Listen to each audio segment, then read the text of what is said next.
Bangla and English tense.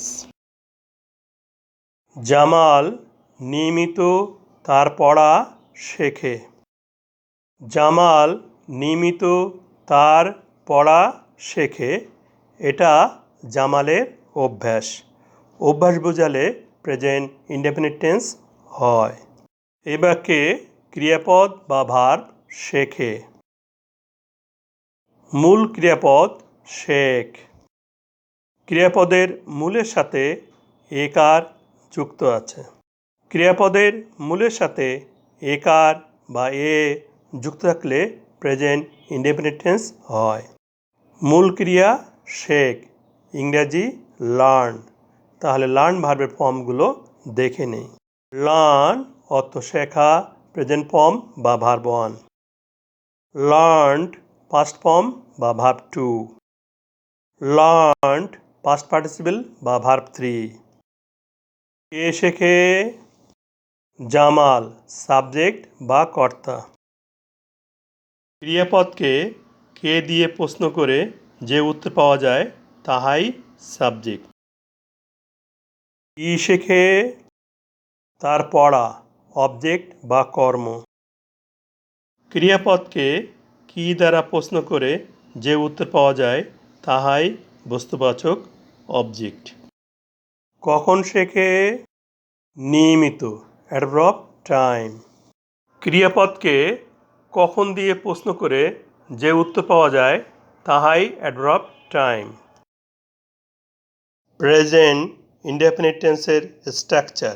প্রথমে subject plus principal verb on plus object plus adverb time plus full stop. এখন present indefinite টেন্সের structure অনুসারে বাংলা বাক্যটিকে ইংলিশে translate করি।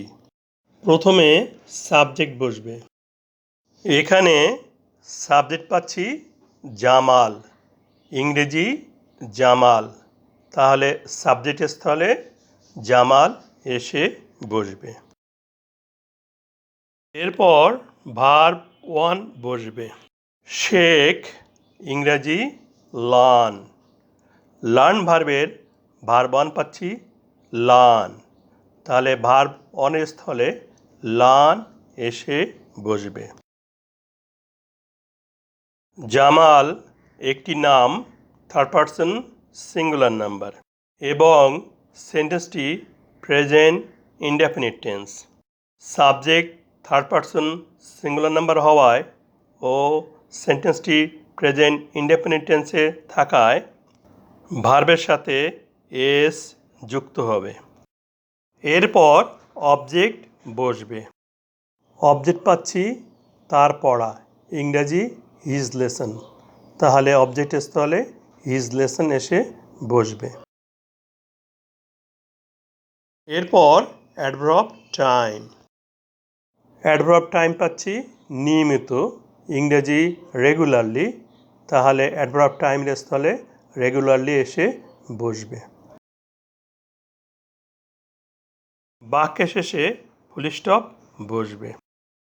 বাক্যের মাঝে নিয়মিত বা রেগুলারলি এই ধরনের অ্যাডভার্ব থাকলে বাক্যটি প্রেজেন্ট ইনডেফিনিট টেন্স হয়। অর্থ অনুসারে অন্য টেন্সও হতে পারে।